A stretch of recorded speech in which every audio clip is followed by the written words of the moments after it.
தாலிக்கு தங்கம். அது அற்புதமான திட்டம். இந்த பகுதியெல்லாம் ஏழை மக்கள் நிறைந்த பகுதி. அந்த ஏழை குடும்பத்தில் பிறந்த பெண் திருமண வயது அடைகின்ற பொழுது பொருளாதார தடையின் காரணமாக திருமணம் தடைபடுகிறது.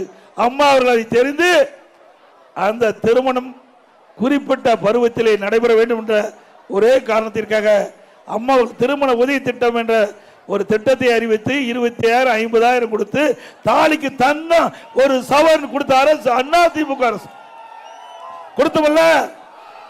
6 லட்சம் பேர் கொடுத்தோம். 6 லட்சம் பேருக்கு கொடுத்தது. இன்றைக்கு திராவிட முன்னேற்ற கழக ஆட்சியில் நிறுத்தப்பட்டு விட்டது.